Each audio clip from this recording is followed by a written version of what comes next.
Good morning everyone. ये है class 11th का बॉटनी का चैप्टर 1 जो यूनिट 3 है एनसीईआरटी का, cell and structure and function.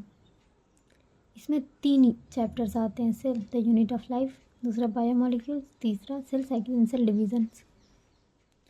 तो हम लोग स्टार्ट करते हैं पहले इंट्रो के साथ। तो स्टार्टिंग कैसे होता है, एनसीईआरटी जो फर्स्ट पेज इंट्रोडक्शन दिया है इस यूनिट के बारे में, that biology is the study of living organism. आपको यहाँ सब कुछ मिलेगा।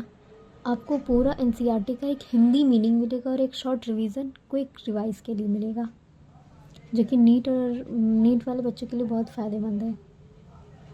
सो biology is the study of living organism, जिसका हिंदी में मीनिंग होता है बायोलॉजी पढ़ाई है जानदार जीव जंतुओं की। सेकंड लाइन है The detailed descriptions of their forms and appearance only brought out their diversities. उनके फॉर्म्स और appearance के डिटेल डिस्क्रिप्शन सिर्फ उनके डाइवर्सिटी को सामने लाता है। It is the cell theory that emphasizes the unity underlying this diversity of forms, that is the cellular organization of all life forms.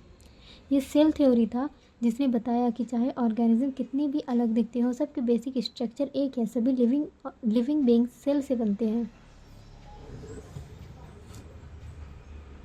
Cell theory also created a sense of mystery around living phenomena, that is physiological and behavioral process. Cell theory ने एक रहस्य भी create किया कि living organism में जो physiological, शारीरिक और बिहेवियरल व्यवहारिक प्रोसेस होते हैं वो कैसे होते हैं।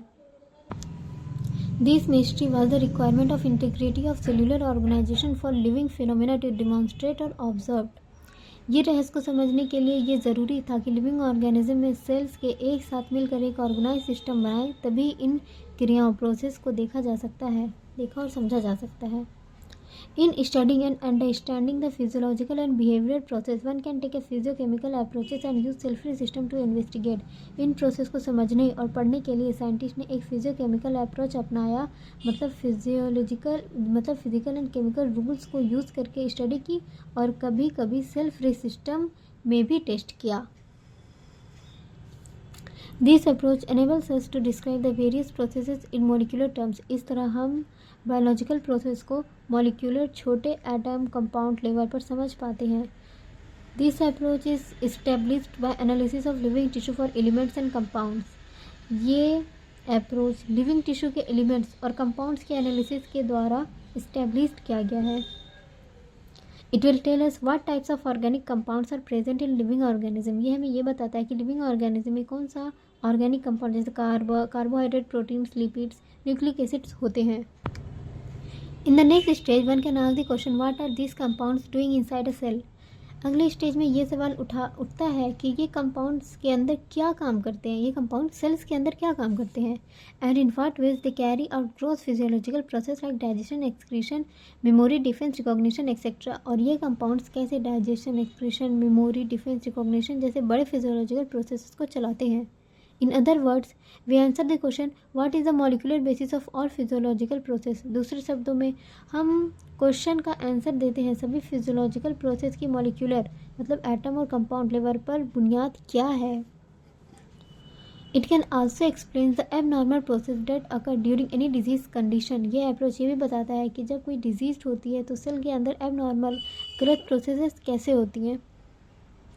The physiochemical approaches to study and understand living organism is called reductionist biologist. ये बहुत इंपॉर्टेंट है क्योंकि ये नीट 2025 का क्वेश्चन आया था कि फिजियोलॉजिकल अप्रोच तो स्टडी करने के लिए और समझने के लिए लिविंग ऑर्गेनिज्म को, उसको हम लोग रिडक्शनिस्ट बायोलॉजिस्ट कहते हैं। मतलब लिविंग ऑर्गेनिज्म को समझने के लिए जब फिजिकल और केमिकल लॉज का यूज़ करके छोटे मॉलिक्यूलर लेवल पर स्टडी करते हैं तो उसे रिडक्शनिस्ट बायोलॉजिस्ट कहते हैं।